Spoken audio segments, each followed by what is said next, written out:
Halo semuanya. Ya, jadi kembali lagi di podcast kita hari ini. Kembali lagi apa? Orang podcast pertama. Oh iya ya, podcast pertama. Lupa ya. Maaf ya Rizka ya. Jadi kita ada podcast pertama kali ini. Kita mau bahas apa nih teman-teman? Nah, oke, jadi apa yang kita bahas kali itu bakal seru banget karena dulu kenalan dulu nggak sih kita? Oh iya, bener saya bener. kenalan. Oke, kenalan. Ya, dari siapa?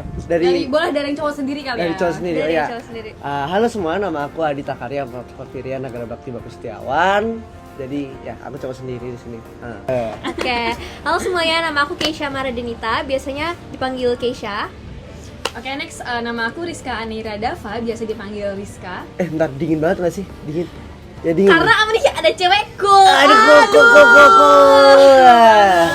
Dingin banget. Gina Halinda, Eis. bisa dipanggil Gina. Oh kan, Gina. dingin banget. Dingin Oke. banget. Ya, langsung aja kali ya. Boleh. Kita mau bahas apa nih? Jadi Sebenarnya bahas apa sih Kay? Jadi, hari ini kita bakal bahas tentang neokolonialisme. neokolonialisme. Kalian familiar gak sih sama? Neokolonialisme itu nggak sih yang Belanda-Belanda itu? Sebenarnya enggak, itu tuh biasanya kayak identiknya sama kolonialisme, tapi neokolonialisme tuh bisa beda lagi. Oh, dia tuh jadi kayak kolonialisme tapi kolonialisme versi baru. versi baru. Versi barunya. Jadi itu kayak namanya ya, neo ya. berarti benar banget, benar.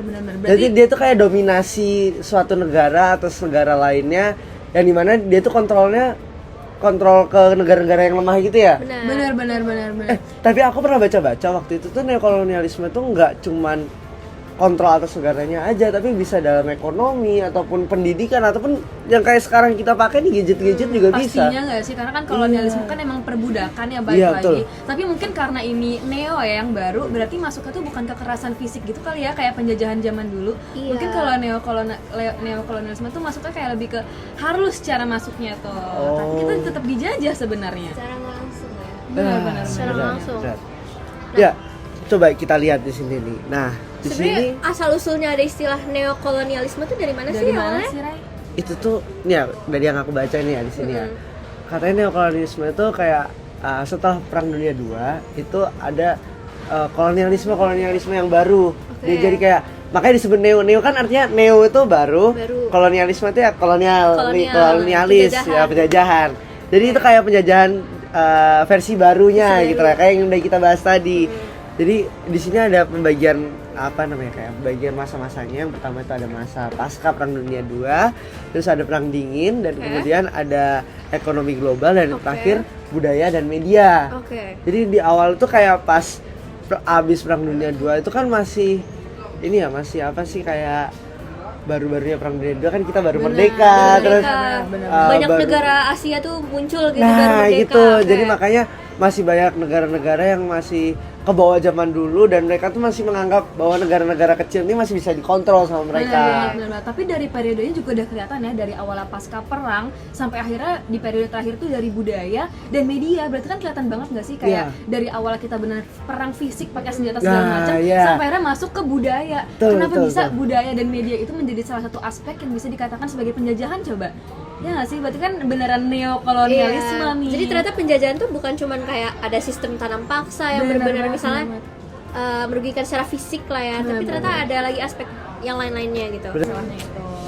Nah itu ternyata pengaruhnya tuh dampaknya sampai segede itu ya, bahkan sampai sekarang tuh masih ada gitu. Ya benar.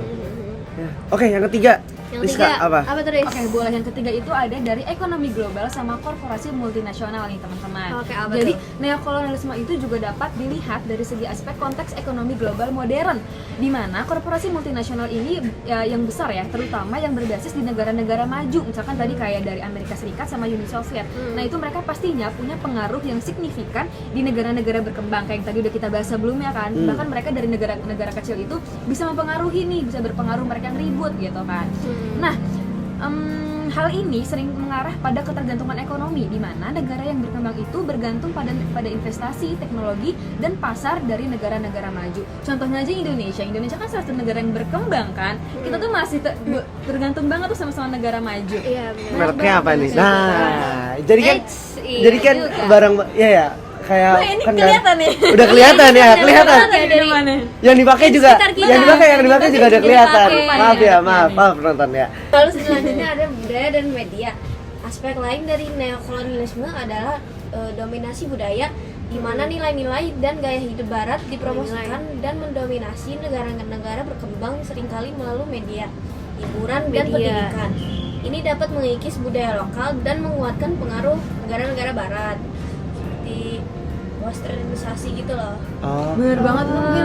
Iya. Dan ini Kayak sering yang kita banget pakai terjadi ke sekarang. ini sekarang. Kita tuh sering gak sih ngomongin westernisasi, tapi ternyata itu tuh termasuk ke termasuk ke Iya. neokolonialisme juga ternyata. Sebenarnya kayak sesimpel westernisasi yang udah sering kita dengar dan kita pun mungkin mengaku ya kalau kita Iya. sudah terkena westernisasi. Iya. Kita sudah terjangkit juga sebenarnya sebenarnya. tanpa kita sadari kita tuh sebenarnya sedang dijajah teman-teman. Iya nggak sih? Sebenarnya penggunaan media sosial aja itu kayak kita udah dijajah nggak sih? Bener banget. Kan itu kan bukan ya udah kayak kita kayak dikontrol sama mereka gitu kan. Jadi kayak kita ngikutin tren, apalagi yang sekarang itu yang Iya, ada tren apa, dance apa, Iya, nah kita gitu-gitu ikut, udah iya. termasuk ke neokolonialisme ternyata. Dan itu juga ternyata efeknya juga bisa ke budaya lokal kita ya, nggak cuma kita yang kena tapi Oh iya. budaya lokal Budaya kita kita terkikis bakal- gitu iya, ternyata. Terutama di Indonesia nih, baru-baru ini banyak orang-orang yang sudah mengeluhkan, terutama orang-orang yang ada di desa-desa, katanya mereka tuh budaya-budaya mereka yang ada aslinya ada kayak budaya gotong royong gitu tuh sudah mulai hilang karena adanya teknologi dan globalisasi yang ada. Ini mungkin salah satu efek dari neokolonialisme juga ya.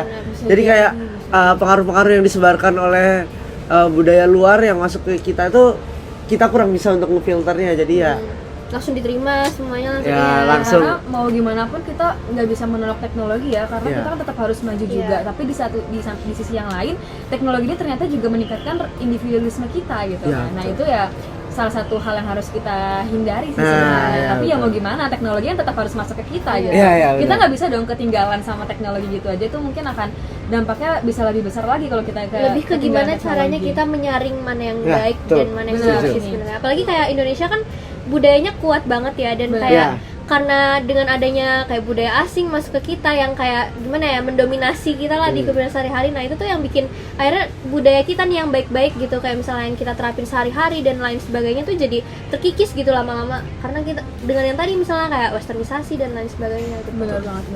Jadi kita balik lagi kita ke Balik lagi. kasus-kasus yang di Coba Indonesia. kita bahas kasus-kasus yang lain tapi mungkin masih relate ya, di Indonesia pernah terjadi nih ternyata selain kasus dinasti tadi itu. Oke. Coba mau Oke, yang boleh. pertama ada ekonomi dan utang. Oke, ekonomi dan utang. Utang Indonesia kan Banyak wah, banget. aduh. Kalau ngomongin utang, Udah gede Indonesia tuh banget ya. jagonya deh. Aduh. Dari zaman kapan tuh utangnya Dari emang udah zaman- numpuk ya. Ya, yang Seolah enak zamanku diwariskan itu, ya, aduh, seolah diwariskan. udah. Iya banget, dari yang awal-awal kita seakan-akan nikmat nih, wah Indonesia makmur banget, ternyata cuma utang gitu kan, Nah, kayak itu udah, dia. ternyata sama kita ditipu ya gitu. Iya. Sampai sekarang pun juga utangnya bertambah ya. Utang Betul. bertambah dan dibayarnya kayak pas zaman kita nih. Itu tuh terjadi kayaknya zaman kita nih, pajak makin sesuatu naik yang nanti gimana nih? diwariskan. Bener, sesuatu yang Iya. diwariskan parah. Oke, lanjut coba. Oke, lanjut Bisa. yang kedua ada pengaruh perusahaan multinasional. Banyak perusahaan multinasional terutama di sektor minyak, gas dan mineral. Terus yang memiliki pengaruh besar terhadap ekonomi Indonesia. Nah, kadang-kadang perusahaan-perusahaan ini tuh terlibat dalam praktik-praktik yang menguntungkan mereka tapi merugikan lingkungan dan masyarakat lokal. Ini tuh kayak Iya. Kalau bahas tadi minyak mungkin ini sempat terjadi di Freeport ya. Itu kan sebenarnya sebenarnya Freeport bukan minyak, tambang. oh iya tambang. Tadi aku sebenarnya mau mention sebenarnya di Freeport itu jadi kayak itu kan bukan perusahaan kita ya. Bukan punya kita. Iya. Jadi kayak iya. kayak apa namanya, kayak harusnya yang bisa kita Harusnya kelola dikelola. malah dikelola orang Iya, lain. malah orang lain. Dan Betul. untungnya ke kita pun nggak sebesar Iya. yang didapatkan oleh mereka. Benar banget, benar banget. Sebenarnya secara teori kalau kita mengizinkan mereka, karena kan memang ya kalau kita lihat secara faktanya ya, kita Indonesia kan memang tidak mampu ya untuk mempunyai teknologi seperti Iya, kayak gitu. mereka untuk mengelola, kita belum mampu, apalagi dari SDM-nya kita juga belum bisa gitu. Ya, betul. Sebenarnya kalau kita pikir baiknya, mungkin ada aja baiknya, misalkan kayak dari transfer ilmunya. Tapi faktanya coba sekarang apa? Kita dapat apa? Oke, Apa nih Yang selanjutnya? ketiga. Oke, yang ketiga boleh dari Gina dulu mungkin. Yang ketiga ada politik dan diplomasi. Dalam konteks politik, pengaruh negara-negara besar seperti Amerika Serikat dan negara-negara Eropa seringkali terasa dalam bentuk bantuan luar negeri seperti investasi dan intervensi diplomatik yang dapat mempengaruhi kebijakan domestik Indonesia.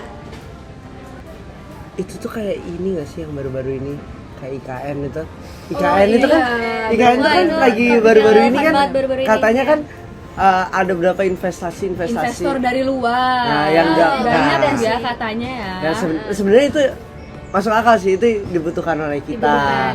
Tapi kan itu menjadikan kita ketergantungan sama mereka. Jadi kita harus utang lagi nggak sih? nah, ya jadi balik lagi ke utang, balik lagi ke utang jadinya. Karena pada dasarnya kita memang diperbudak sama Iya. itu Sendiri. teman-teman, ternyata. Jadi kayak kayak Iya, domino, bener. kayak ini Efek-efeknya kena domino. ini kena sini, nah habis itu kenain lagi ya udah jadi membentuk siklus gitu. Ini siklusnya di Kayak situ-situ jatuhnya kita aja. cuman nyediain tempat gak sih? Iya. Benar banget, benar Gitu banget. lah, ya kayak gitulah. Next ya. Iya, boleh. Oke, Gina, Oke. ini apa nih? Kita mau bahas apa nih, Gin? Kan tadi kita udah panjang banget nih ngomong. Jadi menurut kalian neokolonialisme itu baik atau buruk? Satu-satu kali ya. Boleh. Kalau- Baik atau buruk? Mungkin dari Gina dulu sendiri. Oh iya, dari Gina, dari yang ngomong dulu ya, dari Oke, ngomong oke. dulu. Dari Menurut Gina Gina sendiri gimana? gimana? Kalau menurut saya buruk karena menjadi kita bergantung gitu lah. Ya. Jadi kita nggak bisa apa-apa sendiri. Kayak utang tadi tanah ini bisa jadi kalau kita nggak bisa bayar utang ini bisa disita, Indonesia tuh bisa disita satu-satu gitu loh. Bener Oh, banget iya. nggak sih Gina tadi kayak yang Iya. karena Ini kita masuk punya akal utang sih, itu ya. lama-lama semua harta yang di Indonesia punya baik itu Ih, lama-lama Ya, habis. lama-lama Iya, habis iya, karena iya, tadi iya. yang balas berita Betul, tadi iya. itu karena kita punya Kemungkinan utang terburuk dan kayak gitu. iya dan kita nggak bisa bayar ujung-ujungnya apa yang kita kasih ya wilayah Ya, kita wilayah kita sendiri sendiri. gitu. Terus Iya. kalau buat aku sendiri karena mungkin aku dari pihak dari point of view Indonesia ya dan selama ini aku merasakan hal yang buruk nih. Jadi menurut aku neokolonialisme tuh mungkin ada baiknya tapi sampai saat ini aku masih merasakan yang buruknya. Oke, kalau Kalau dari Keisha Keisha gimana? gimana? Oke, kalau dari aku kayaknya sebenarnya emang cenderung ke negatifnya sih ya. Karena yang pertama, tadi kan kita udah sempat bahas juga kayak itu tuh bisa mengikis budaya-budaya lokal yang emang tadinya tuh udah melekat kuat banget ke kita dan itu banyak budaya positifnya dari Indonesia. Tapi lama-kelamaan tuh jadi terkikis gitu gara-gara adanya neokolonialisme ini. Nah, coba. Oke ya, jadi tadi Gimana teman-teman nih, udah kira-kira? bahas tentang negatifnya, mungkin aku mau ke hal positifnya aja. Mungkin Boleh. udah Karena lengkap kan lah ya. semua Udah hal lengkap. ada hikmahnya. Ya, ada hikmahnya. Kita cari hikmahnya sebenarnya Semua apa hal sih? ada Ya. positif dan Ya. negatifnya. Kita ambil hikmahnya aja. Bukannya. Ya, jadi menurut aku sendiri yang aku udah baca-baca juga asik baca-baca kayaknya pinter Sering banget ya. literasi Kayak ya, sering Raya. literasi banget gitu anaknya. Bagus ya Raya. Jadi kan tadi udah sempet mention tentang investasi-investasi terutama kayak IKN gitu-gitu, terus investasi di Indonesia kan banyak.